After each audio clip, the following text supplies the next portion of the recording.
Bueno, arratsaldeon, eta mila esker etortxagatik, buenas tardes y muchas gracias por venir a esta charla organizada por el Foro Elkartu y en el que Mikel Zuza nos va a hablar sobre la evolución del escudo y la bandera de Navarra.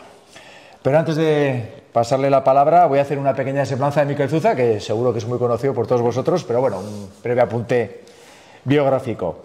Nacido en Iruña, Pamplona, en 1970, es licenciado en Geografía e Historia y desde 1998 bibliotecario en la red de bibliotecas públicas del Gobierno de Navarra. Ha sido vocal del Consejo Navarro de Cultura desde 2015 a 2021. Zuza ha escrito varios libros que se adentran en nuestra historia a través de ensayos y novelas, o que incluso aventuran cómo pudo ser Navarra si las circunstancias históricas hubieran sido otras. En concreto, es autor de los libros de relatos, crónicas y reales del Reino de Navarra, Libro de Horas, Libro de los Teobaldos, Esquerzos e Izaga en el Corazón. También ha escrito Causa Perdida, Príncipe de Viana, el hombre que pudo reinar, En recta línea, el imaginario histórico y literario de los reyes de Navarra de la dinastía Ebré, así como El cancionero del rey Teobaldo y Libro redondo de Leire. Su obra aparece recogida en antologías como Narrativa Vasca Actual, 24 relatos navarros o El alma del vino. El último libro que ha publicado es Noble, en el que recoge una serie de relatos sobre el rey Carlos III en el 600 aniversario de su muerte, que, como seguramente recordaréis, se celebró hace poco, se conmemoró el pasado 8 de septiembre. También ha publicado artículos de los que se ofreció una recopilación en el libro Sin cobertura.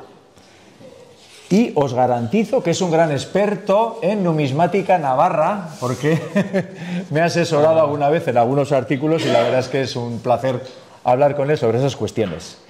Y además ha pronunciado conferencias sobre arte e historia medieval, como una posible identificación del donante en la portada de Ujue, el escudo de las Amazonas y un ciclo de Hércules en la Catedral de Pamplona, o la edad de la caballería en la Catedral de Pamplona.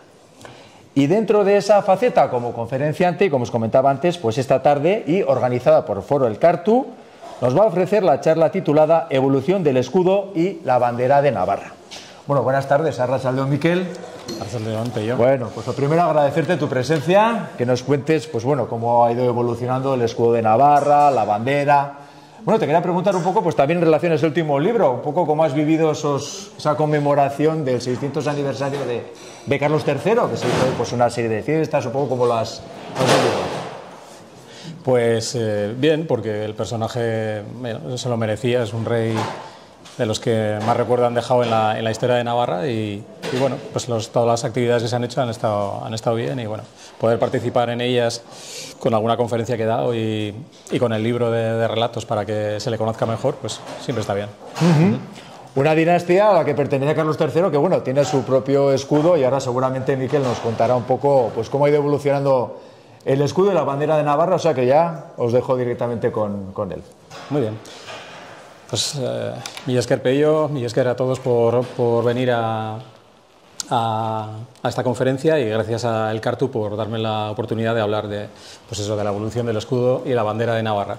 Yo voy a hablar desde el punto de vista heráldico, claro está, porque meterse en Honduras de cuál es el origen primigenio o en los siglos en los que no queda documentación ninguna de por qué ese símbolo viene o no, pues es bueno, casi es una cosa más literatura que historia y bueno, nos llevaría mucho tiempo.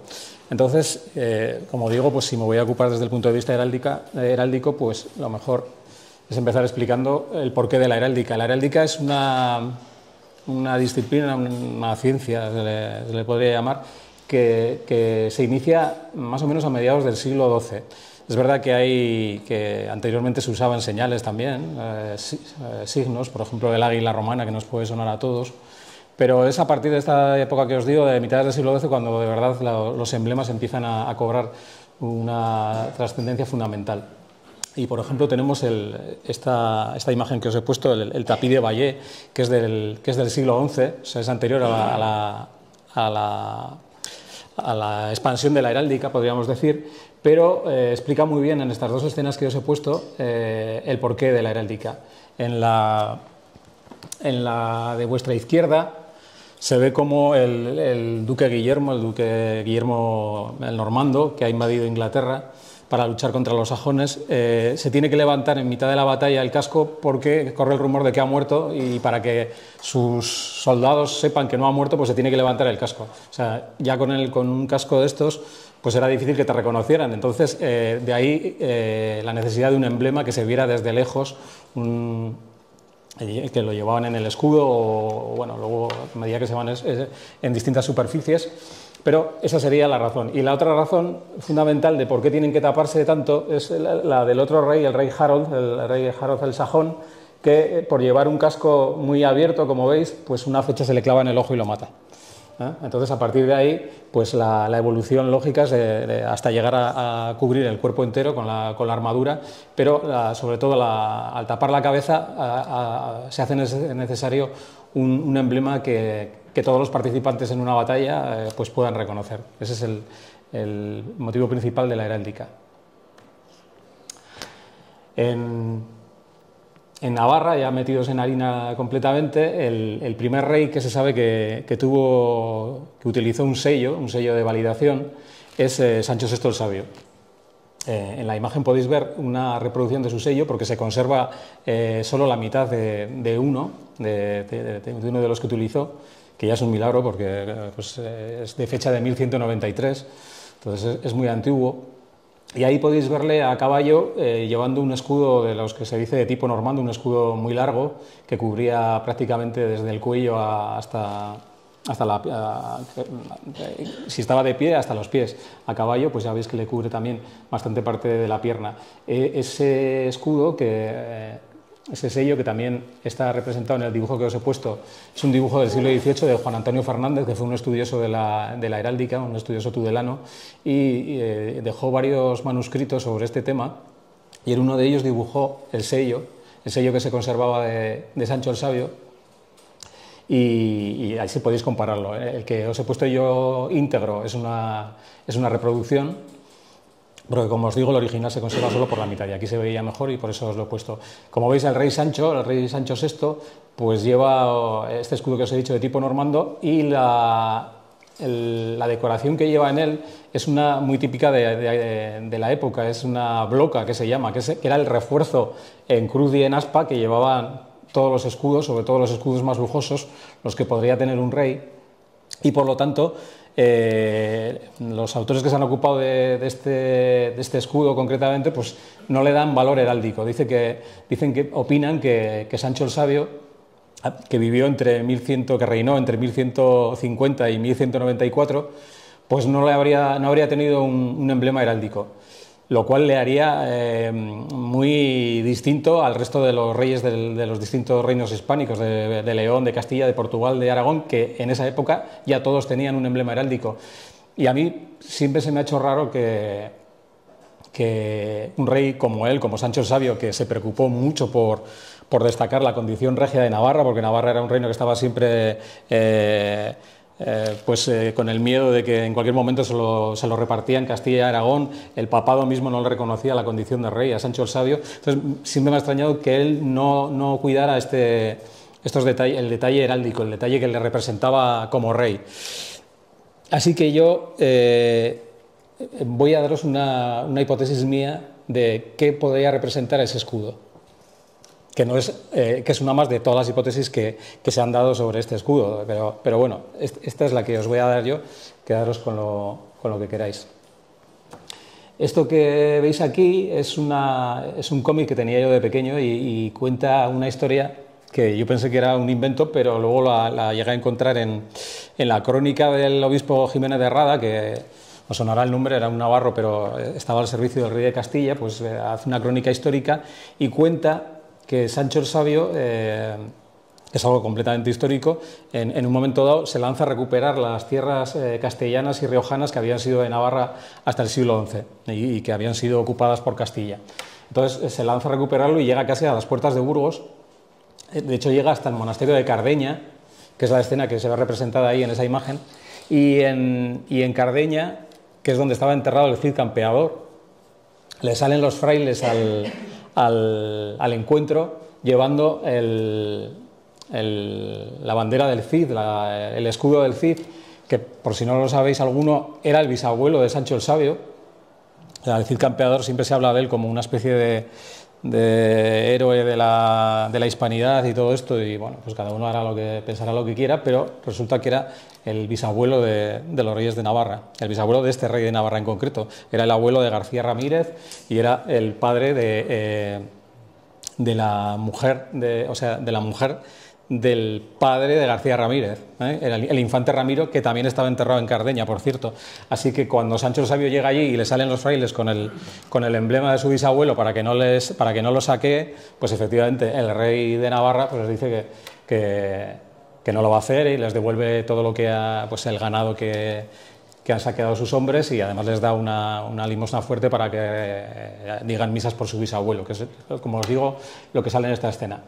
Entonces, yo me ha dado por pensar que quizás el emblema este que lleva, el escudo que lleva Sancho el Sabio en su sello, ya os digo que es un escudo de lujo, podría hacer referencia a este bisabuelo heroico que había tenido, porque en aquella época todos los demás reinos conocían la leyenda del Cid, que era un personaje histórico efectivamente, pero además estaba ya en los cantares, en el famoso cantar del Mío Cid, y quizás, aunque en el cantar del Mío Cid no se habla de que el Cid llevara un escudo concreto, sí que se habla de sus espadas, constantemente, además de las espadas que se llaman tizona y colada. O sea, sí le daba el autor del Cantar del Mío Cid una importancia a las armas que había llevado el Cid.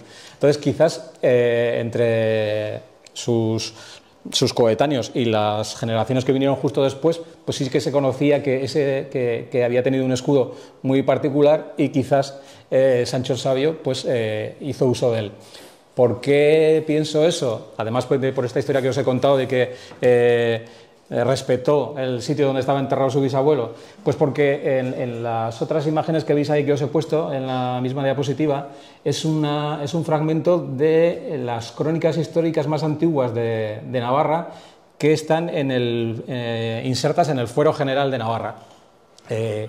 Esas crónicas llevan fecha de 1190, o sea, el momento en el que está reinando Sancho el Sabio. Como os he dicho, como casi siempre, Navarra está pues amenazada por Castilla y Aragón. Hay distintos proyectos de repartirse Navarra, y alguien en la Cancillería de Navarra, que puede ser el mismo rey, que por algo mereció el nombre de Sabio, idea una historia en base a su antepasado más glorioso, que es el Cid, para que Castilla, que es el enemigo más peligroso y que además tiene un rey muy poderoso, que es el emperador Alfonso VII, les deje en paz. Y lo que idea es lo que viene ahí es el linaje del Cid, en el que el propio rey Sancho está inserto. Es la última frase que viene abajo, que dice: el rey don Sancho de Navarra, a quien Dios dé vida y honra. O sea, está vivo en ese momento cuando se está escribiendo eso. Y dentro de esa genealogía, lo que idea, como os digo, yo creo que puede ser el mismo Sancho el Sabio o alguien muy inteligente de su Cancillería, es para poner en plan de igualdad al rey de Castilla, al emperador Alfonso VII, con el rey de Navarra, Sancho el Sabio, que como os he dicho ni siquiera era reconocido por el Papa en ese momento, pues inventan, porque la realidad es eso, inventan un par de personajes de Castilla, los jueces Pedro Rasura y Laín Calvo, para que de uno de esos jueces, que en teoría eran los que habían dado leyes a Castilla, según la invención que hace la Cancillería de Navarra, como os digo, de uno de esos jueces viene la línea genealógica del emperador, y del otro viene la línea del Cid campeador y finalmente del propio rey de Navarra, de tal manera que coloca a la Cancillería de Navarra en el mismo pie de igualdad política a Alfonso VII de Castilla y a Sancho VI el Sabio de Navarra. Eso, que nos parece una cosa que ahora mismo no sería posible, en aquel momento el efecto de la propaganda navarra tiene tal éxito en Castilla que se acaba convirtiendo en un mito propio de los castellanos, aunque se había inventado, como os digo, en Navarra. Y los jueces de Castilla, la historia esta de los jueces de Castilla, que no tiene ninguna base histórica, pues llega hasta el siglo XVI-XVII sin ningún problema. Entonces, la posibilidad de que Sancho el Sabio, igual que hizo en las crónicas y que tuvo que inventarse No que descendía del Cid, porque eso era completamente cierto, sino que descendía todavía de alguien más antiguo, que era el que había dado leyes a Castilla, y por tanto Castilla no podía decirle nada a Navarra, no podía atacar a Navarra. Pues eso me da pie para hilar otra posible relación, que sería ese escudo que, como os he dicho, los autores que se han ocupado de él pues no le dan sentido heráldico, pero bueno, yo por darle un sentido heráldico no digo que sea eso, sino simplemente es una teoría y bueno, pues ahí queda. También es cierto que a todos nos suena pues una serie de representaciones del escudo que directamente le llamamos el escudo de Navarra, simplemente porque coincide con la época. Este es el San Miguel de Estella, el más famoso, que ahora mucha gente, si lo ve sin más, pues diría que efectivamente que es el escudo de Navarra, pero no es, porque en ese momento, al menos heráldicamente hablando, no se había desarrollado. Está fachado, está datado en la misma época en la que está reinando Sancho el Sabio, y es cierto que las representaciones que nos quedan así más conocidas pues son todas de esa época de Sancho el Sabio, y no solo eso, sino que esta es la de Monreale, en Sicilia, que coincide que una hermana de Sancho el Sabio está reinando en Sicilia. O sea, siempre hay una infanta navarra cerca de donde hay una representación de estas. No quiere decir, como os digo, que eso sea el escudo de Navarra, pero no deja de ser curioso y me ha parecido correcto señalarlo. Estos son los gemelos que están en una de las portadas de la Catedral de Chartres. Chartres estaba aledaña a Champaña, que era donde estaba el conde Teobaldo, que se casó con Blanca de Navarra, la hija de Sancho el Sabio, precisamente. Por eso os digo que siempre hay una infanta navarra cerca de alguna de estas representaciones. Esta es la que está en lo que ahora se denomina el Palacio Real de Estella, que no se sabe si los reyes llegaron a vivir allí nunca, los reyes de Navarra, pero también es de la misma época de Sancho el Sabio, y bueno, pues ahí veis que aparece este escudo, que puede ser simplemente el refuerzo heráldico, el refuerzo de adorno que llevaban los escudos más lujosos, pero es una posibilidad. En todo caso, si aceptamos que Sancho el Sabio pudo utilizar, hemos visto que sí se inspiró en la figura de su bisabuelo para las crónicas, para lo de los jueces de Castilla, os he dicho, yo he dado la hipótesis de si lo utilizó también para el sello. Si él lo hizo, el hijo de Sancho el Sabio, Sancho el Fuerte, que reinó después de él, pues evidentemente no debía estar muy de acuerdo con o no le gustaba tanto el tema del Cid, si seguimos con esta hipótesis, de tal manera que a ese escudo que llevó su padre, sea heráldico o no, le sucedió el águila, el arrano belcha que conocemos todos, que ya aparece representado tanto en el contrasello, en la cara, en el reverso del sello, como en su propia figura, que ya veis que lo lleva en el escudo y en la gualdrapa del caballo.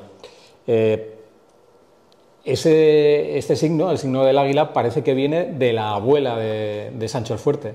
La mujer de García Ramírez fue una noble normanda que era Margarita del Águila, en castellano, y se supone que Sancho el Fuerte se inspiró en el sello de su abuela para diseñar sus propias armas personales, porque no son las armas del reino. O sea, ningún rey más la llevó, entre otras cosas porque, ya sabéis, Sancho el Sabio Sancho el Fuerte no tuvo hijos, y el que le sucede es su sobrino, después de muchas peripecias, porque su tío no le quiso dejar el reino, sino se lo quiso dejar al rey de Aragón. El caso es que el águila no vuelve a ser empleado por ninguno más, y Sancho el Sabio ya hemos visto que no lo empleaba tampoco. Entonces es una cosa personal de Sancho el Fuerte, lo que no sabemos es por qué. Cuando, como os he dicho, hereda a Sancho el Fuerte su sobrino, Teobaldo de Champaña, pues Teobaldo es un noble. Champaña es un condado muy importante de Francia, es un terreno bastante grande y además un territorio muy cercano a París, y llega a Navarra y claro, no conoce gran cosa de lo que le haya contado su madre, pero no conoce gran cosa, entonces tiene que pedir ayuda a los nobles de Navarra, primero para saber a qué atenerse. Por eso se recopila el fuero de Navarra, se recopila en época de Teobaldo. El propio fuero le llama, cuando lleguen reyes de extraño lugar y de extraño lenguaje, pues evidente que se están refiriendo a él, porque él hablaba en francés. De hecho, era un gran poeta y bueno, está considerado todavía uno de los mejores poetas de la Edad Media. Entonces llega aquí y pide pues que le recopilen las leyes, y ese es el origen del fuero. Y además de pedirles eso, los navarros de contraparte le piden que él les tiene que dar una nueva señal, un nuevo emblema, porque es evidente que no consideran como tal al de Sancho el Fuerte, al del rey muerto, quieren otro. Teobaldo llega ya como conde de Champaña, o sea que él ya tiene su propio emblema como conde de Champaña, pero le dicen que ese no es el de Navarra, que tiene que hacer uno específico para Navarra. Y no sabemos muy bien en qué se inspira. Hay una teoría que a mí me gusta y por eso las he puesto, de que el color rojo porque no se sabe eso no lo he dicho, pero no se sabe qué fondo tenía el escudo de Sancho el Sabio. El escudo que lleva el Sancho el Sabio no se sabe si era rojo, azul, amarillo. Con el de Sancho el Fuerte pasa lo mismo, con el Arrano Belcha, pues no se sabe qué fondo tendría. Pero cuando llega Teobaldo, pues el fondo que pone es rojo. Si se inspiró en algún anterior que él pudo conocer y que no ha llegado a nosotros, tanto de su abuelo Sancho el Sabio como de su tío, pues eso no lo sabemos. Pero él pone el fondo rojo. Y como os he dicho, que era un gran poeta y un gran escritor, que le gustaba además demostrar que sus lecturas, pues que leía muchos libros de caballería. Pues hay uno de estos libros de caballería, que es esta escena que os he puesto aquí, en la que el caballero Perceval, que es el caballero que va, uno de los caballeros del rey Arturo que va en busca del Grial, derrota al caballero Bermejo, al caballero que va todo de rojo, y al derrotarlo, lo que pasaba en la vida real en los combates de caballeros es que si un caballero derrotaba al otro, se quedaba con todo lo suyo, con sus armas, con su caballo. Pues en este caso Perceval se queda hasta con el color de su contrincante. Entonces, quizás por las lecturas que le gustaban a Teobaldo, pues elige ese color rojo, pues porque había leído esta historia de Perceval, que además nació en Champaña. O sea, el autor es un escritor que trabajaba para la duquesa de Champaña, para la condesa de Champaña, y bueno, pues le podía ser un color cercano. Estos son los dos famosos escudos que hay en la Catedral de Tudela, que son de época de Teobaldo I, y aquí podemos ver lo que os he dicho. Le piden los navarros una señal nueva, y la que él da, la que él tenía como conde de Champaña es pues azul con una banda blanca en diagonal, y en el escudo que tenéis a la izquierda pues podéis ver cómo el escudo está bloqueado completamente, o sea, tiene ese refuerzo tanto en la parte roja como en la parte azul. Por lo tanto, seguiríamos diciendo, los heraldistas seguirían pensando que ese refuerzo no es heráldico, simplemente es un adorno, como el que vemos en el de al lado, en el que solo son las armas ya de Navarra, solo rojas, y ese refuerzo que en el caso del sello de Sancho el Sabio no tenía contorno, no tenía perímetro, pues aquí ya lo vemos cerrado por unas barretas, se llama, como es una especie como de cordón, que ya vemos que no nos recuerda para nada a las cadenas, pero es una de las primeras representaciones. Teobaldo I muere en 1253. Esta es una representación de Teobaldo, de uno de sus cancioneros, pero elaborado posteriormente, hacia 1275-1280. Por eso lleva ese escudo ya con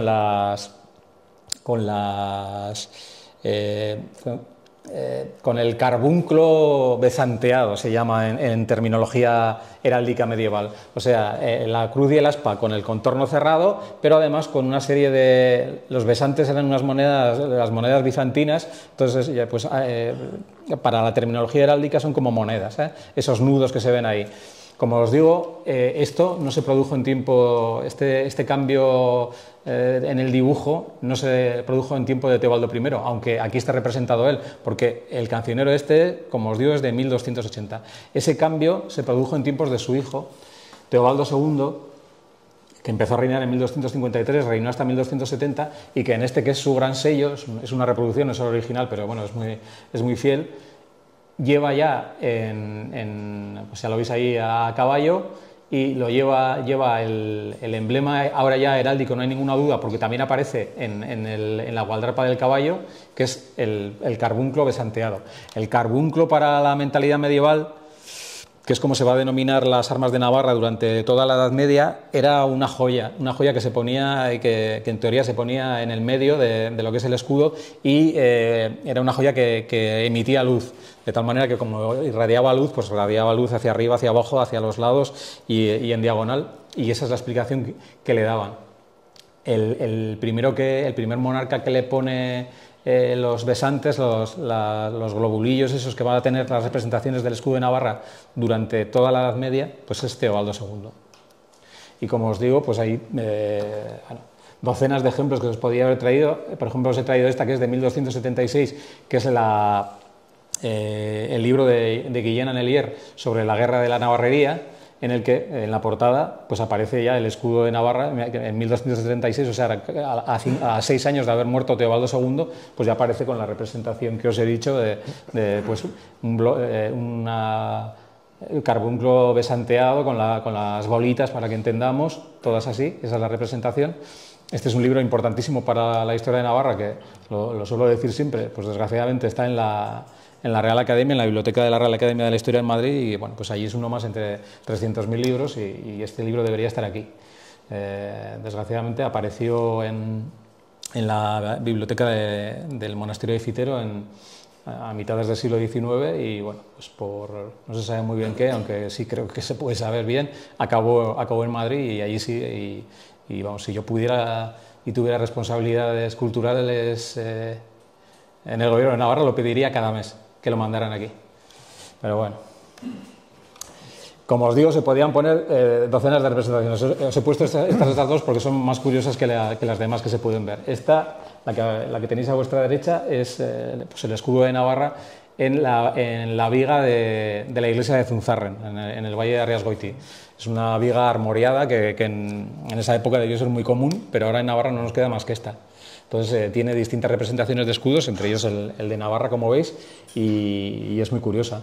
Y la que aparece a vuestra derecha, pues es muy curiosa también, porque ya veis que ni siquiera tiene el fondo rojo. O sea, es una representación de las armas de Navarra verdaderamente peculiar, que se deben a un franciscano anónimo que a principios en el primer tercio del siglo XIV escribió el libro del conocimiento de todos los reinos. Es como si hace una guía turística de la época, va pasando por todos los reinos, que no se sabe muy bien si lo hizo personalmente o simplemente lo hizo desde su scriptorium en el monasterio, y en cada reino por el que va pasando va colocando las armas del reino.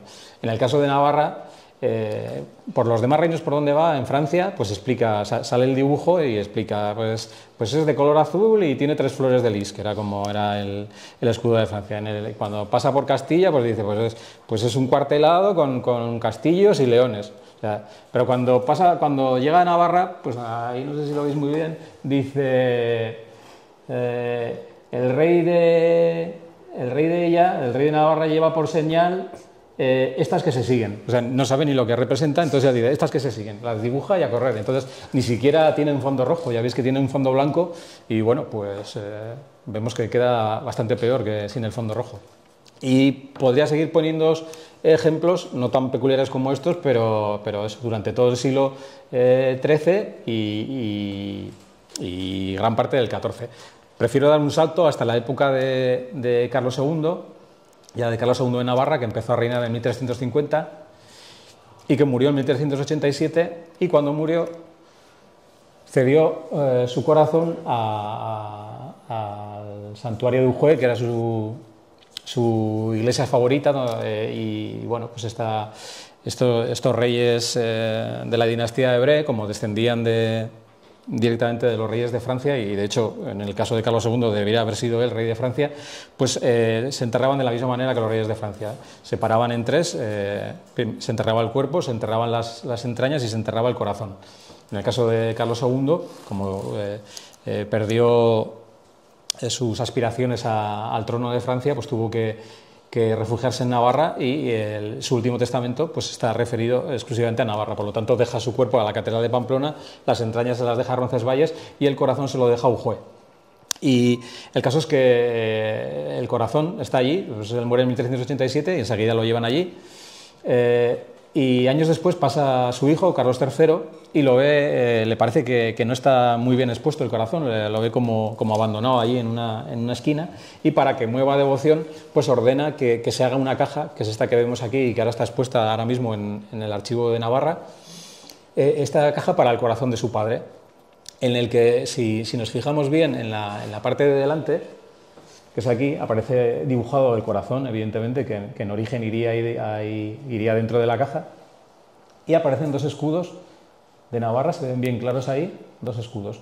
Pero si le damos la vuelta tanto a este lado como al contrario, pues vemos que lo que en el frente es un escudo, en el lateral tiene forma horizontal y es una bandera. No es lo mismo que el escudo, porque el primer pintor, el pintor Jaimet se llamaba, esta caja está datada en 1407, sabía distinguirlo, porque si no también habría pintado ahí, en el lateral habría pintado un escudo como el del frente. No, pinta una bandera. ¿Por qué? Pues por la misma razón por la que vemos aquí a Carlos II en una miniatura de la época dando un discurso a los habitantes de París, dice la crónica que reunió a 10.000 asistentes y que les conmovió con todo lo que contó sobre la prisión a la que le había sometido el rey de Francia. Veis que tiene ahí una bandera de Navarra sin estar cerrado el perímetro, pero el miniaturista, estos miniaturistas normalmente no tenían, eran franceses o incluso ingleses, flamencos podían ser también, entonces no tenía por qué conocer exactamente cómo era el escudo de Navarra. Él lo pone bastante parecido a cómo es realmente, bastante más que muchos otros. En todo caso, y como os digo, pues da una serie de discursos en las ciudades donde está para defender su causa, y vemos que tiene ahí la bandera de Navarra. Eso no es un escudo, eso es la bandera de Navarra, pero además dice la crónica que las gentes le aclamaban gritando Navarra, Navarra, o sea, no Carlos, Carlos, que es lo que hubiera sido si no tuviera escudo ni bandera, si no tuviera bandera sobre todo. Lo que le gritan es Navarra, Navarra, porque identificaban al rey con el rey, ¿no? Es lo lógico. Eso es un proceso que se va dando a lo largo de la Edad Media, pero evidentemente cuando alguien en el siglo XIV veía al rey de Navarra, pues sabía que representaba a Navarra, no solo se representaba a sí mismo.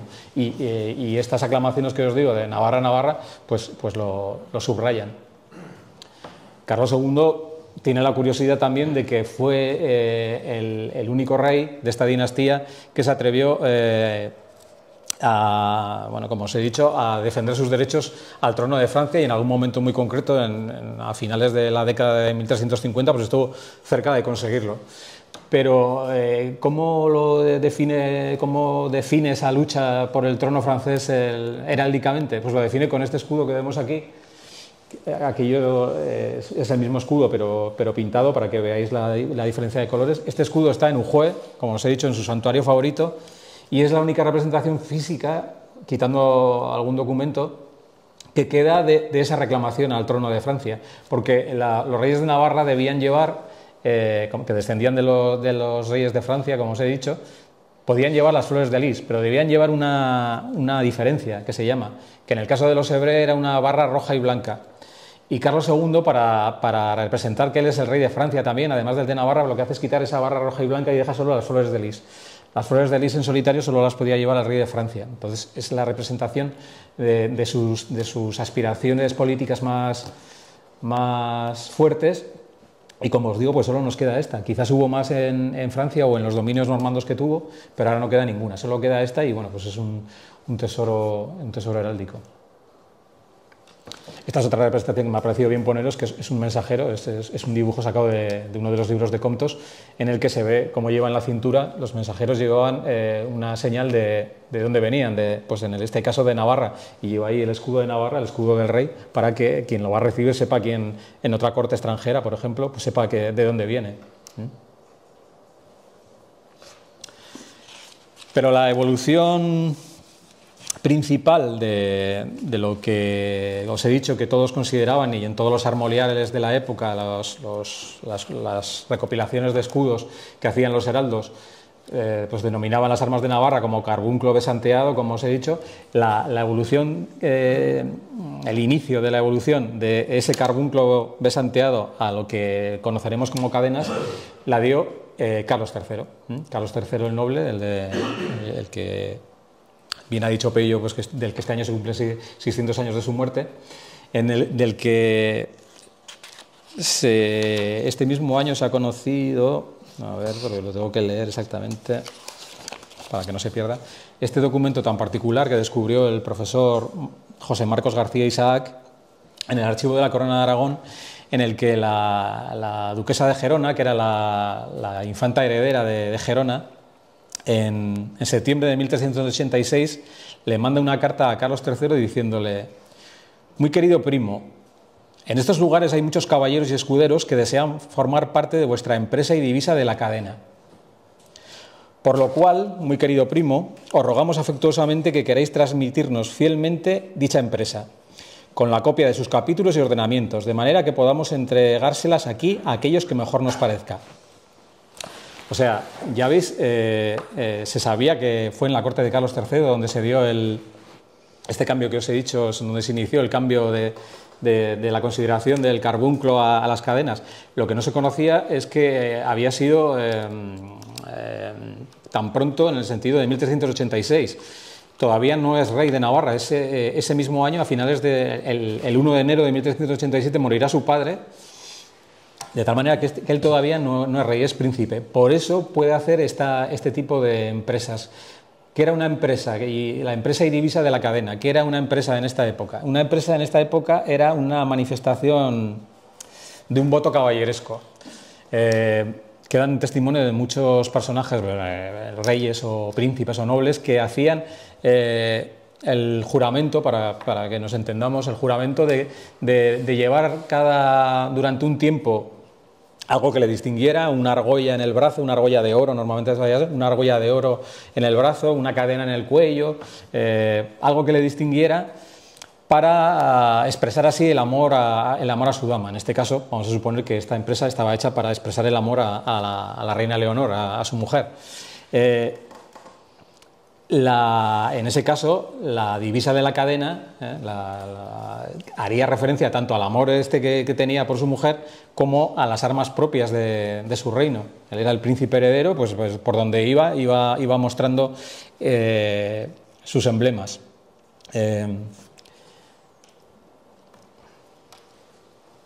Si vemos estos dos sellos, el de la derecha en blanco y negro es el de su padre, Carlos II, y el de la izquierda vuestra es el de Carlos III. Curiosamente, estos dos sellos tienen la misma matriz. El original se hizo para el padre en 1386, por cierto, en el mismo año, y el de la derecha le debió gustar al hijo, porque ciertamente es una obra de arte, y hizo simplemente que lo reformaran, hizo algún cambio. ¿Y veis qué cambio hizo, por ejemplo? Pues el cambio que hizo fue una cadena que está por debajo de su brazo. ¿Veis? El brazo que empuña la espada, en el caso de Carlos III tiene una cadena, pero en el caso de Carlos II no. O sea que fue una petición expresa de Carlos III, es evidente. Puede ser que esa sea la representación gráfica de esto que os he leído, de la divisa, de la empresa y divisa de la cadena, que cuando estuvo en Zaragoza, que ya ves que aprovecharon para encargar un sello como este tan maravilloso, pues él debió anunciar que iba a hacer esa empresa y divisa.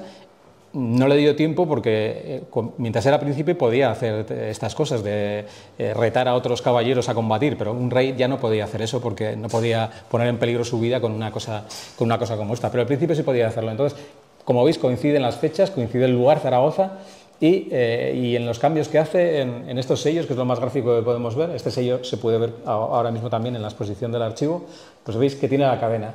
Esta cadena aparece, y esta cadena ya veis que sujeta la espada a la pieza de armadura que protegía el cuerpo, que protegía el torso. Salen muchos otros sellos anteriores, de otros reyes de Navarra y de otros nobles. Pero en este caso concreto, que él pidiera que cambiaran, o sea, que se añadiera al diseño original del sello eso, yo creo, y ahora conociendo este documento, yo creo que hace referencia a eso. Y refuerza lo que hasta ahora se conocía de este rey sobre el cambio de consideración del carbunclo a la cadena. Y lo que se conocía hasta ahora es este otro documento, que es una crónica, la crónica latina se llama, que se sabe que se escribió en la corte de Carlos III el Noble de Navarra, en el año, se data más o menos en 1400, en el que da las armas de cada rey, de cada rey de Navarra. Y cuando llega Sancho el Fuerte, pues dice, a ver, ¿dónde lo tengo? Iste Sancio ferebat in armis campus rubeum e catenas dauratas et similiter successorum. O sea, este Sancho el Fuerte, llevaban sus armas, sus armas eran un campo rojo, o sea, el fondo era rojo, cadenas doradas y lo mismo todos sus sucesores. Eso, que no había aparecido nunca antes, queda confirmado por una crónica escrita en la corte de Carlos III, pero que, como veis, ya estaba rondándole la idea de la cadena, porque la hemos visto pues 15 años antes. Esta idea de la cadena nace aquí, y será su nieto, el príncipe de Viana, el que en su crónica de los reyes de Navarra refuerce esta idea madre de que las armas de Sancho el Fuerte eran unas cadenas, creando la leyenda que ha llegado hasta nuestros días de que Sancho el Fuerte había combatido en las Navas y allí había sido el que había conseguido ser el primero, por decirlo así, en atacar el montículo donde estaba el califa, que estaba protegido por esclavos encadenados, y había ganado las cadenas, dice el príncipe. El príncipe de Viana está escribiendo en 1453 y el abuelo, la crónica esta que os he leído de la crónica latina, la genealogía latina, es de 1400. ¿Por qué buscan ese pasado mítico de Sancho el Fuerte, que hasta entonces parece que los demás reyes no habían reparado en él? Pues simplemente por prestigiar al reino. Navarra siempre es un reino pequeño que anda siempre, pues eso, amenazado por los reinos circundantes, y entonces cualquier cosa que les parezca que puede ayudar a darles prestigio tanto a los reyes anteriores como a su propia corona, pues está bien. Y en el caso de ellos, pues lo que hacen es unir el recuerdo de un rey que había derrotado a los infieles, que en el siglo XV, que todavía no se ha conquistado Granada, es un tema que está en pleno auge, y demuestra que los reyes de Navarra vienen de una prosapia cristiana muy, muy fuerte. Entonces, esa es la idea de la leyenda de las Navas. De tal manera que ahora sabemos que esa leyenda no se sostiene heráldicamente, porque Sancho el Fuerte efectivamente fue a las Navas y, según las cartas de la hija de Alfonso VIII, de la princesa Blanca, que era princesa de Francia, pues le da el mayor valor a la participación de Sancho el Fuerte en ese momento, en esa batalla, o sea, más que a su propio padre. Entonces, ¿por qué dudar de lo que dice una princesa castellana? Yo desde luego no dudo. Pero la leyenda que se forjó después, que como os digo nace en este momento en la corte de Carlos III y después sobre todo en la del príncipe de Viana, pues es otra cosa. Eso es una cosa que evidentemente ha tenido un éxito brutal y que hay gente en Navarra que todavía lo sigue creyendo, pero esa no se sostiene. Bien. Evidentemente, lo de Carlos III, que vamos a decir que aboga por las cadenas, pues se ve claramente en el privilegio de la Unión de Pamplona del año 1423, donde ordena eliminar las armas de los tres burgos y que Pamplona tenga solo unas armas únicas. Y dice que alrededor de dicho pendón habrá un renc, o sea, alrededor del león habrá un renc, que es un rango de nuestras armas de Navarra, con el campo de gules y la cadena que irá alrededor de oro. O sea, en un documento que es un mandamiento legal, ahí da claramente que sus armas son una cadena. Y pues ya veis, esto es de 1423, le quedan 2 años para morir, pero cuando todavía no era rey ya tenía lo de la cadena en la cabeza. Es evidente que esto es una cosa suya. Lo curioso del asunto es que el rey muere en 1425 y todas las representaciones que nos quedan del escudo de Navarra posteriores a él, pues en ninguna salen las cadenas por ningún sitio. O sea, podía haberos puesto también pues docenas, pero he puesto estas dos simplemente pues por poner un principio y un final. En Esta imagen es de un armorial portugués de la época del propio Carlos III y ya veis la insignia que le da a las armas de Navarra. Pues es un carbunclo pomelado y cerrado, no hay ninguna duda. Y eso, que venía de mucho antes de Carlos III, pues llegará hasta el final del reino, hasta 1512, porque ese es el ducado de oro que compró el año pasado el Museo de Navarra para su colección numismática de monedas de Navarra, el ducado de oro de los últimos reyes, de Juan de Labrit y de Catalina de Foix, y ahí veis cómo al tamaño que tiene una moneda, que la he ampliado y no se ve muy bien, pero ahí sigue saliendo el carbunclo. O sea, por mucho que la corte de Navarra pues ideó esa leyenda, pues no cuajó en ese momento. Cuajó, ya os voy a decir cuándo, creo yo que cuajó. Os voy a poner algún ejemplo más de otros lugares en donde se ve. Estas son las armas de la princesa, de la reina de Inglaterra, que fue la hermana de Carlos III. Juana, que estaba casada con Enrique IV de Inglaterra y ahora está enterrada en Canterbury, y en su tumba pues están ahí las armas y ahí se ve claramente que es el carbunclo, no es ninguna cadena. Este está datado en 1437. Y siguiendo poniendo más ejemplos, pues aquí tenemos las armas del rey Juan II de Navarra, las armas, no solo el escudo de los reyes de Navarra, sino también las divisas que ellos tenían, porque Juan II, que era el rey consorte, el que estaba casado con la reina propietaria Blanca de Navarra, pues acabó apropiándose también de la heráldica que correspondía a los Ebré, a la dinastía legítima, la que reinaba en Navarra desde 1328. Y bueno, pues este es un ejemplo que se conserva hoy de un misal en la Biblioteca Morgan de Nueva York. Podéis ver que el escudo de Navarra pues tiene el carbunclo, como los demás ejemplos que vamos viendo hasta ahora. Su hijo, el príncipe de Viana, bueno, pues es un personaje que a mí me gusta mucho y le dediqué hace unos años una biografía basada en un documento que hoy día se conserva en los archivos departamentales de Pau, al norte del Pirineo, y que consiste en las 87 quejas que los agramonteses hicieron contra él, contra el príncipe de Viana y contra sus partidarios, los beamonteses. Una de esas quejas viene muy bien para lo que estamos comentando hoy, porque dice lo siguiente: dejadas las armas de su padre, Aragón y Castilla, y solo con las de Navarra hechas sus banderas y pendones, y las cotas de armas de los heraldos y persevantes, denotando ser el rey y señor de aquellas tierras, anduvo haciendo la guerra a la tierra del señor rey su padre, y eso mismo la gente suya al reino de Aragón. O sea, vemos aquí cómo al propio príncipe de Viana le acusan de haber quitado las armas de su padre, Aragón y Castilla, y de emplear solo las de Navarra. Ojo, no las del rey de Navarra, sino las de Navarra. Por lo tanto, sale a combatir a su padre con la bandera de Navarra. Esto desde...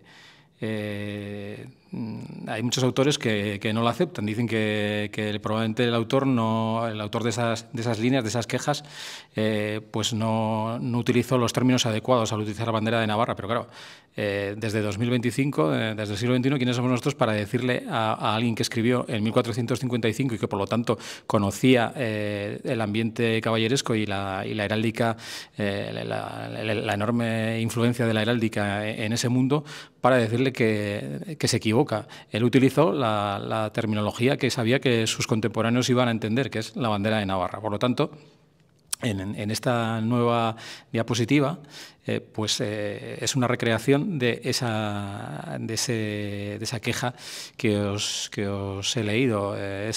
A vuestra izquierda sale el padre con todas sus armas, con las de Castilla, León, Aragón y Navarra Ebré, y a la derecha se le enfrenta a su hijo, el príncipe de Viana, solo con las armas de Navarra y Ebré, que son las de los reyes de Navarra en aquel momento. La imagen auténtica es la de la izquierda, es la del padre, que está en el armorial del Toisón de Oro en los Países Bajos. Es más o menos se puede datar hacia 1450, y yo, utilizando esa imagen, pues hicimos una recreación para que se viera lo que comentaba la queja, que como cuando se enfrenta a su padre, sobre todo en la batalla de Ibar en 1451, pues sale solo con las armas de Navarra, que eran las que le correspondían a él como legítimo heredero. Veis que en todas las imágenes que vamos viendo sigue siendo el carbunclo lo que se representa, por mucho que, como hemos dicho, pues Carlos III y el propio príncipe de Viana impulsaran la leyenda de las cadenas que había traído que había traído Sancho de las Navas y había elegido como sus propias armas. Todos son carbunclos. Y por poner otro ejemplo más, pues vemos aquí este escudo del condestable de Navarra, de Luis de Beaumont, que era uno de los principales partidarios del príncipe de Viana, en el que es un cuartelado Navarra con un losangeado, ya veis, unos rombos azules y dorados de los Beaumont. Y a la derecha podéis ver ese mismo escudo, pero en este caso pertenece al hermano de Luis de Beaumont, pertenece a Johan de Beaumont, que él sí era el mayor partidario del príncipe de Viana, era el prior de la orden de San Juan de Jerusalén en Navarra, y parece ser que pensó que su tumba estaría en la iglesia de San Miguel de Cizur Menor, donde todavía se puede ver este escudo tallado suyo, que como veis es igual que el de su hermano, y donde el escudo de Navarra pues es evidentemente un carbunclo. Son enterrarse en esa capilla, no se sabe, porque acabó enterrándose en Puente la Reina, pero el escudo lo dejó allí y ya veis que es exactamente igual al que representaban en un armorial, que vete a saber dónde se hizo. Vamos a suponer que se hizo quizás en la península ibérica, pero no hay ninguna seguridad. Pero ya lo veis, siempre es el carbunclo. Cuando, como hecho simbólico os pongo, cuando llega la conquista en 1512, esto es una foto de la Catedral de Pamplona, que está, como sabéis, sembrada del escudo de Navarra Ebre, porque en la construcción de la Catedral Gótica participaron tanto Carlos III el Noble como su heredera Blanca de Navarra, y por eso está sembrado de sus escudos por todos los lados. Pues en los escudos que coronan el altar medieval, ahí estaban de frente para que los fieles los vieran. Como os digo, a partir de 1512, en concreto en 1517, que es cuando se coloca esta verja, tallada por Guillén de Bernal. La verja artísticamente es una maravilla, pero yo os lo pongo a nivel simbólico para que veáis que a los nuevos dueños de la situación, a los castellanos, no les importó encarcelar el escudo original de los que habían hecho la catedral, que eran los reyes de Navarra, y allí siguen, 500... ¿cuánto? Hemos dicho 17, 508 años después, allí siguen. Sobre todo siguen sometidos a estas armas que se ven bien, que están bien puestas bien arriba en el altar de la Catedral de Pamplona, a los dos lados, que son las armas de Fernando el Católico. Y estas no tienen ninguna verja por encima y se ven desde cualquier sitio, para demostrar quién manda aquí. Y 508 años después pues lo siguen demostrando. Y a partir de esta época de la conquista pues hay docenas de representaciones en las que vais a ver. Esto es un tríptico precioso que se conserva en Bruselas, quiero recordar, porque es que hay dos. Uno está en Bruselas, puede ser este. Vamos a ver, tríptico. Este es el tríptico que muestra a Carlos de Habsburgo, o sea, al futuro Carlos V, como rey de España. Ya veis que es un tríptico que al abrirlo representa todos los reinos y señoríos que tenía el rey de España, que además de rey de España, pues era duque de Austria, y tenía pues todos los señoríos que aparecen en las alas laterales, y los reinos hispánicos están todos alrededor en círculo. Y luego hay otro que es muy parecido, pero no es del mismo autor, que es Jan van Battel. Estos están datados hacia 1517-1519, y aquí no es ya solo rey de España, sino ya es cuando es emperador. Y los reinos de España, como para darles preponderancia sobre todos los demás señoríos, que ya veis que tiene dos docenas, pues están en círculo a su alrededor. Este es un detalle del escudo de Navarra, y ya veis que no es una cadena, es el carbunclo. De otro armorial de esa misma época, datado en 1530, que se conserva, es una compilación de varios libros de armería que se conserva en la Biblioteca Nacional de Baviera también. Este es de 1530, y ya veis, son dos diseños distintos del escudo de Navarra, pero ya veis que ahí no hay ninguna cadena, es el carbunclo, en 1530, y hecho probablemente ya directamente pues en ámbitos centroeuropeos, no parece que tuvieran mucha duda.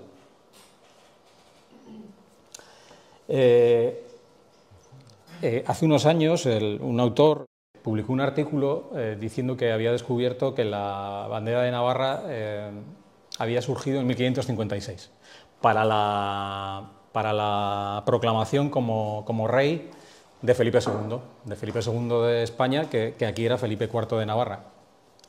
porque había encontrado un documento en el Archivo Municipal de Pamplona en el que decía que, bueno, pues en 1558, en el marco de las guerras entre España y Francia, pues tropas navarras y guipuzcoanas atacaron San Juan de Luz y lo hicieron bajo una bandera que llevaba una bandera colorada que llevaba unas cadenas y una corona. Entonces eso le dio pie a argumentar que esa era la bandera de Navarra, literalmente en la misma forma y composición de la actual. Bueno, evidentemente no se puede asegurar, es una posibilidad, porque lo más probable es que la bandera fuera como esta que vemos aquí. Esta es una representación sacada de un libro sobre el funeral de Carlos V en el año 1559, en Bruselas, que van desfilando, pues ya veis, caballos, con caballos y caballeros, cada uno llevando uno de los emblemas de cada reino de los que era señor Carlos V. O sea, esa bandera que vemos ahí, en la que las cadenas ocupan todo el campo rojo, pues sería lo más parecido a lo que está describiendo. A mí no me parece que sea que tenga la misma forma ni la misma composición que la actual, pero bueno, a él le sirvió como para argumentar que sí. De todas maneras, y que era la primera bandera de Navarra de la que se tenía conocimiento. Yo ya os he hablado del ejemplo del príncipe de Viana, que sale a combatir con la bandera de Navarra. A partir de ahí, pues cada uno podéis quedaros con lo que queráis. Como vais viendo, a pesar de la conquista y de lo que había dicho Carlos III y la leyenda de las Navas y todo esto, las representaciones que nos quedan son siempre, hasta este momento, estoy hablando de 1559 al menos, siempre es el carbunclo, el mismo que venía de toda la Edad Media. Pero llega un momento en que la representación cambia. Bueno, vais a ver que os voy a poner muchas portadas de libros, porque yo soy bibliotecario, a mí me gustan mucho los libros antiguos. ¿Y qué tienen de bueno los libros antiguos, además de que los puedes leer y siempre tienen cosas interesantes? Pues que normalmente las portadas están todas datadas. Eso te da el año exacto de cuándo se ha usado ese escudo. En este caso concreto, este es el compendio historial de Garibay. Garibay era un noble guipuzcoano, pero muy cercano a la corte de Felipe II de España. De tal manera que hizo carrera en la corte en Valladolid primero y luego en Madrid. Y bueno, pues una de sus aficiones era la historia y publicó el compendio historial, que son un montón de tomos, y bueno, se ocupa de muchos lugares, y entre ellos se ocupa de Navarra, y bueno, da algunas noticias curiosas. Pero bueno, veis aquí la portada. Este libro es del año 1571 y ya veis que el carbunclo ha desaparecido. Ahora sí que hay una cadena y no hay ninguna duda. Estoy hablando del año 1571. Pero, como os digo, es de alguien que aunque vino a investigar archivos en Navarra y bueno, y estuvo por aquí, se supone que estuvo aquí en Navarra para otras cuestiones, estaba muy imbricado en la corte de los Austrias. O sea, era alguien que venía como de fuera. 1571. Que todos conocemos, es el libro de armería del Reino de Navarra, el que se conserva ahora mismo en el archivo de Navarra. Este es del año 1572, justo un año después. ¿Y qué vemos ahí? O sea, el libro que sí que es de Navarra por antonomasia, vamos a decirlo, pues ya veis que es el carbunclo. ¿Pero qué le pasa a este libro? Igual os habéis preguntado alguna vez, ¿cómo es que el libro de armería, el que permitía conocer todos los linajes nobles del reino, es tan tardío, de 1572? Porque la verdad es que es muy tardío. Pues evidentemente porque se tuvo que hacer en 1572 porque desaparecieron los libros originales. Los armoriales que se sabe que se conservaban en el archivo de Comtos, o los que tenían los propios reyes de Navarra, pues desde la conquista fueron desapareciendo, y los que no desaparecieron, pues resulta que en 1557 vino a Navarra los tribunales del Reino de Navarra estaban, por supuesto, ya en manos de los castellanos. Estamos hablando de 1557, ya han pasado fijaos, tantos años desde 1512. Y la Corte de Madrid enviaba a visitadores para que revisaran lo que se hacía aquí, por si acaso no les parecía que era lo suficientemente acorde con los intereses de la corona castellana. Manda, como os digo, en 1557 a otro visitador que se llama Hernán Juárez de Toledo, y este dice que los armoriales originales que hay allí no sirven para para lo que se utilizaban, que era para dar pues cartas de validez a los distintos títulos y palacios navarros, y se los lleva directamente con él, y las Cortes del año siguiente, del año 1558, ya lo reclaman que se los ha llevado sin ningún derecho y ninguna razón y que los devuelva. No los devuelve, se lo vuelven a pedir las Cortes 2 años posteriormente, y es una historia verdaderamente peculiar porque esa petición y la búsqueda de ese libro original la emprenden las Cortes de Navarra, la Diputación, sobre todo, cuando se funda, que se funda por esos años, pues prácticamente hasta el siglo XVIII están buscando el libro original, porque siguen investigando quién se lo llevó, a quién se lo donó. El caso es que ese libro nunca volvió a aparecer. De tal manera que el reino tuvo que hacer otro, y por eso el libro que conservamos actualmente es de 1572, porque hubo que hacer uno ex novo. Pero vamos a suponer que el que lo hizo, que era el rey de armas, que se llamaba Ramón de Oscariz, pues conocía el anterior y los diseños originales, sobre todo el del rey, que es el escudo que vemos aquí, pues sería como el que él había visto en los libros más antiguos, y por eso empleó el carbunclo. Es evidente. Pero en la corte ya vemos que, ya hemos visto en el ejemplo anterior, que ya habían cambiado el diseño, ya eran las cadenas, ya le hacían caso a la leyenda creada por Carlos III, pero que en Navarra parece ser que no había tenido mucho eco. Empieza a tenerlo, pero no del todo todavía. Este es otro libro precioso que ahora mismo se conserva en la biblioteca de la Universidad de Navarra, que es la crónica de Ábalos de la Piscina, en el que ya veis que aparece aquí una representación del escudo de Navarra, pues es estupendo, y todavía tiene el carbunclo. Y os voy a decir exactamente el año, para no equivocarme.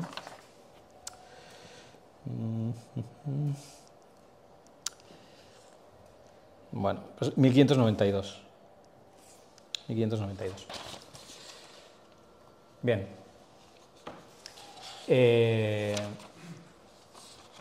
Este escudo que vemos aquí, que veis aquí a la izquierda, ya conocéis cuál es el que está en el Archivo de Navarra. En el Archivo de Navarra lleva ahí desde el año 1500, os voy a decir exactamente, a ver que lo encuentre.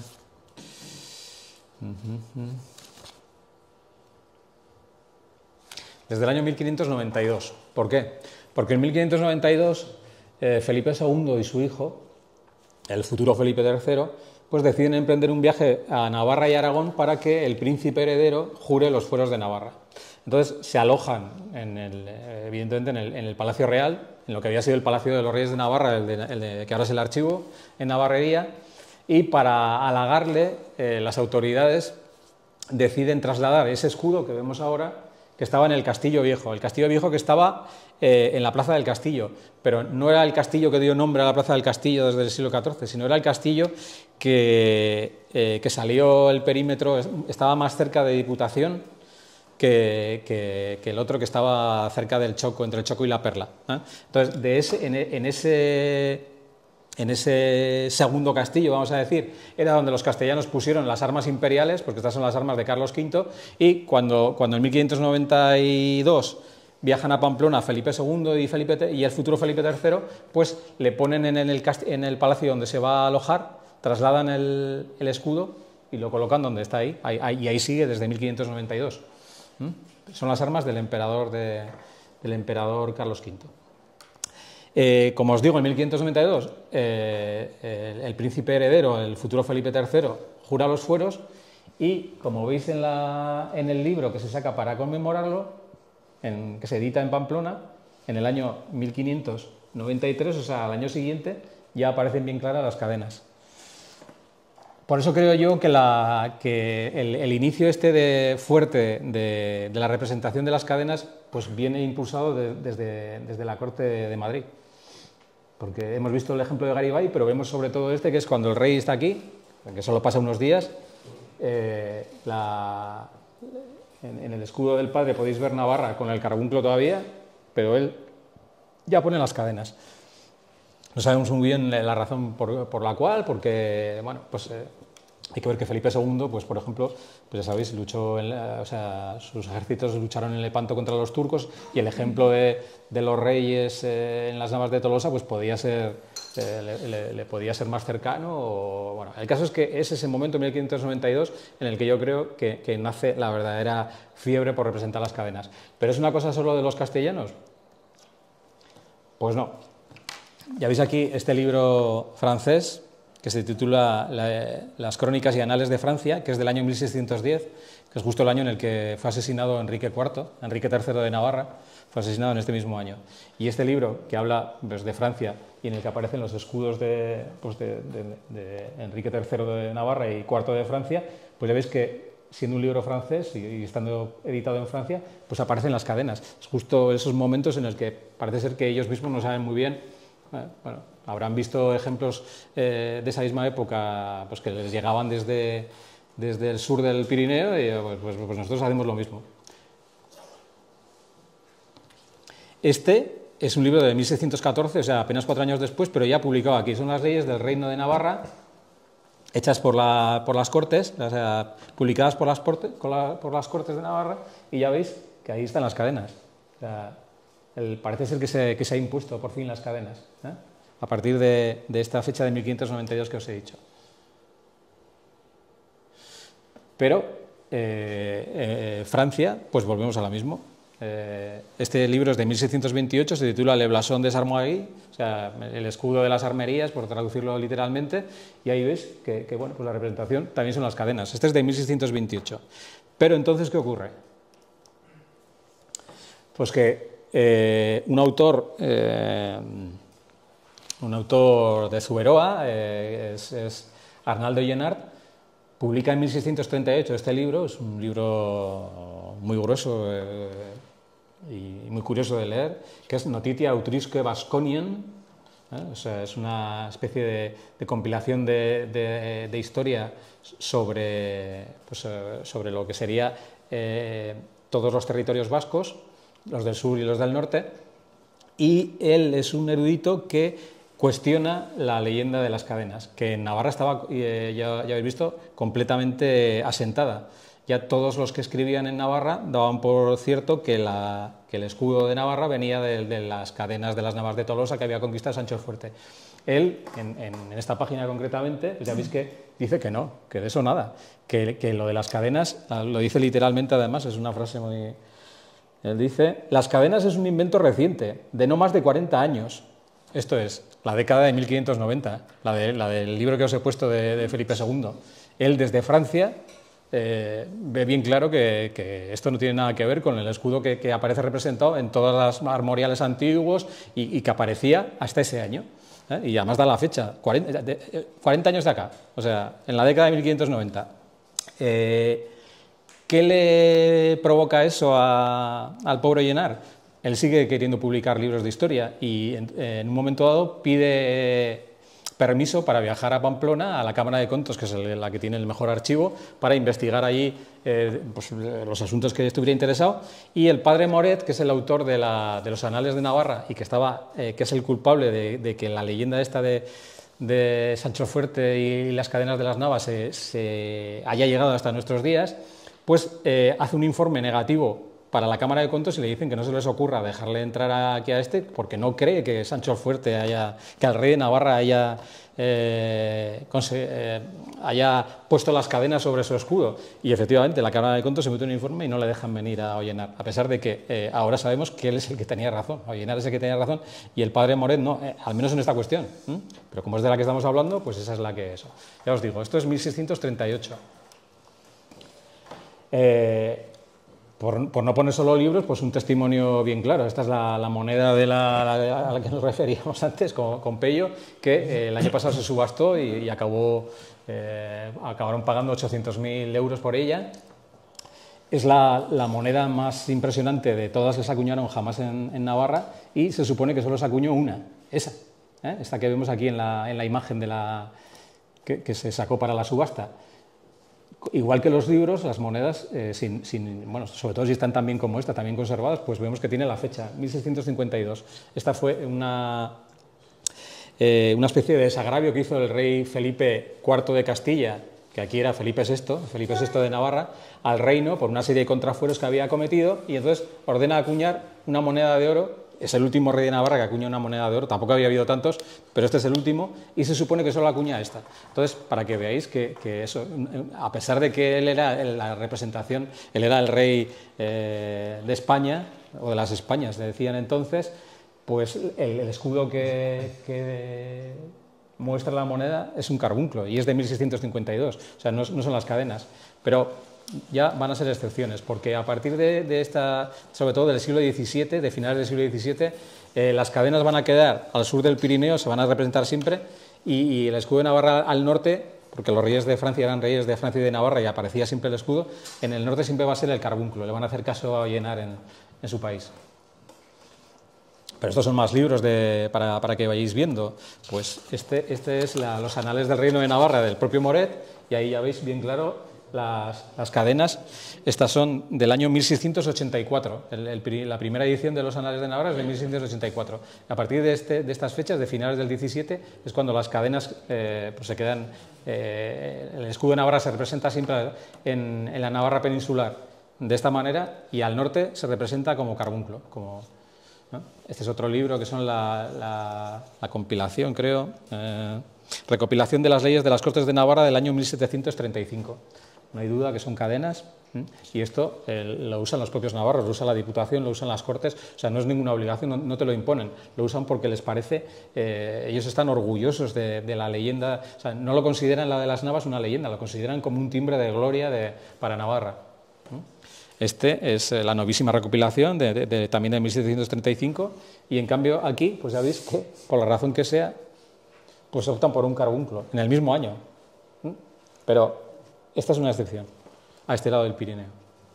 Y pues lo mismo, os podría poner pues docenas de armoriales. He puesto este porque es muy curioso, que es de 1702, que lo hizo Pedro José de Vega, y que, bueno, pues tiene la curiosidad, pues la que estáis viendo. O sea, los que hacían los armoriales no tenían por qué saber mucho de heráldica. Podían ser buenos dibujantes, como este, y ya veis que pone a lo que son las armas de Pamplona, dice, armas antiguas del Reino de Navarra. Y a las que son el escudo de Navarra, eso sí, con las cadenas, armas modernas del Reino de Navarra. Y se queda tan ancho, y bueno, pues el que los viera, pero el libro es muy bonito, ¿no? O sea, eso no le quita nada.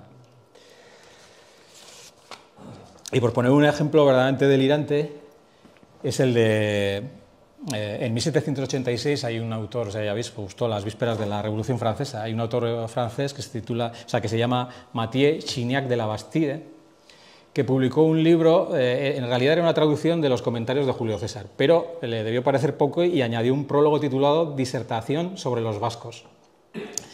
Y esas disertaciones, que son muy curiosas, sobre todo porque su tesis central fue que el misterio de los vascos, y sobre todo el de su extraña lengua, solo podía explicarse en función de su relación con los antiguos fenicios.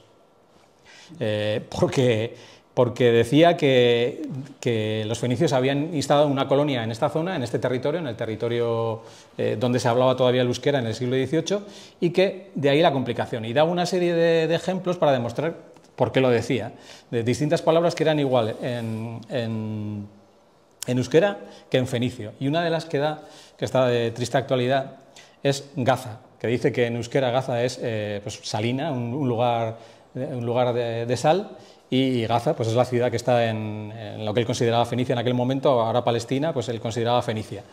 Esa es una de las razones que da. La otra que da es el dibujo que veis ahí, que es de este libro que os digo, de la disertación sobre los vasques, es que el escudo de Navarra en realidad no tiene nada que ver ni con Teobaldo, ni con Sancho el Fuerte, ni con nada, sino que es una representación del mapa de las colonias de la ciudad de Tiro.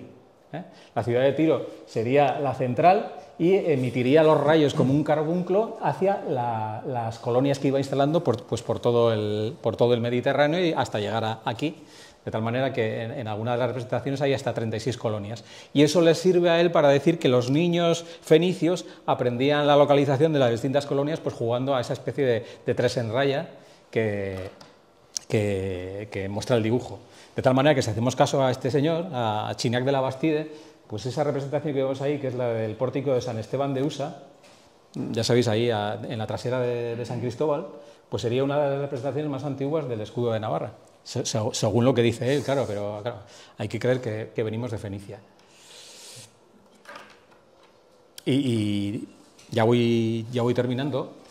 Una cosa que quería aclarar, ya que estábamos hablando de este tema, es una que suele salir cada 2 por 3 en distintas discusiones heráldicas, que es si la corona que lleva el escudo de Navarra actualmente o desde hace siglos es la corona borbónica, que es una expresión que no quiere decir nada, porque los borbones no imponían ninguna corona ni nada a las representaciones heráldicas.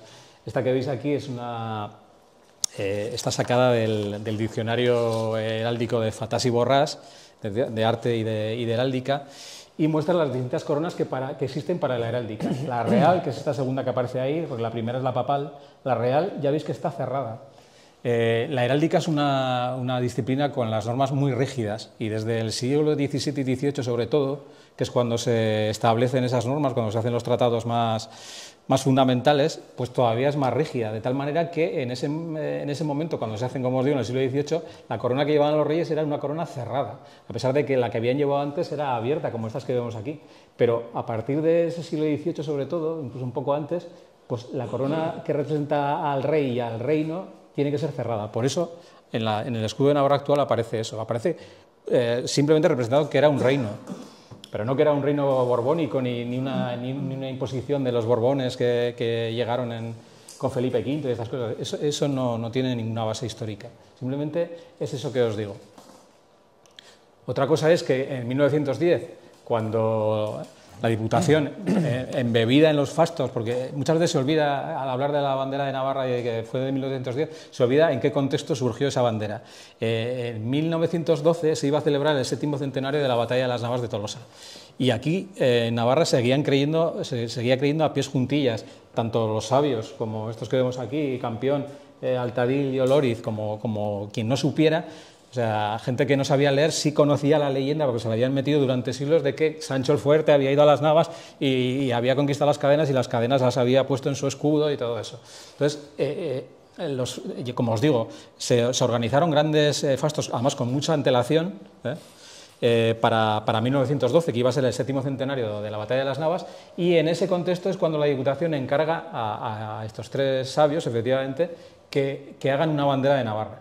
Una bandera oficial de Navarra, porque la bandera de Navarra, ya la habéis visto los ejemplos que os he ido poniendo, yo creo que ya existía, pero bueno, la bandera oficial es de 1910. ¿Qué hicieron estos 3? Pues lo que hicieron fue sujetarse a las normas heráldicas de las que os he hablado. No se salieron de ellas, podían haberlo hecho, porque formaban parte los 3 de la Comisión de Monumentos en distintos momentos, pero formaban parte de la Comisión de Monumentos que había salvado muchos de los monumentos que gracias a ellos todavía conservamos. Verbigracia, el Palacio de Olite, o muchas más edificios que, bueno, algunos no pudieron, pero otros conservaron. Entonces, ellos habían visto que las representaciones más habituales eran el carbunclo, porque es la que aparece en cualquier edificio medieval. Pero a pesar de ello, diseñaron este. Muchas décadas más tarde, quienes redactaron el amejoramiento del fuero en 1982, optaron por mantener el mismo escudo y la misma bandera de 1910. Al contrario de lo que se hizo en otras comunidades. Diseñar un nuevo escudo y con una nueva corona, con una corona abierta, que era la que representaba efectivamente a los reinos medievales, al de Navarra también, porque todos los sellos, todas las representaciones en las que sale la corona navarra en la Edad Media es abierta, como era la de la época. No se atrevieron o no consideraron que los símbolos tengan ninguna importancia respecto a todo lo que tenían que legislar. Yo creo que es una equivocación, pero ya vemos que en otras comunidades sí que lo hicieron. Esta que vemos aquí es la evolución del escudo de la Comunidad Valenciana, y ya veis que recuperaron inmediatamente el sello este que venía de Jaime I, de Jaime I el Conquistador. Son distintos diseños, pero con la corona abierta. En la Junta de Castilla y León, otro tanto, volvieron al modelo medieval porque era lo más lógico. En Aragón, otro tanto, volvieron al modelo medieval. ¿Por qué no lo hicieron aquí? Pues personalmente, si hubiera tenido la ocasión de haber votado por un modelo de bandera de Navarra en ese momento, pues hubiera utilizado o hubiera escogido la Navarra Hebré, que es a mí la que más me gusta, y que precisamente en estos meses está ondeando por primera vez desde 1512, desde la conquista, en un edificio oficial como es el Archivo de Navarra, que ya sabéis todos que era el Palacio Real realmente. Y esto ha sido todo.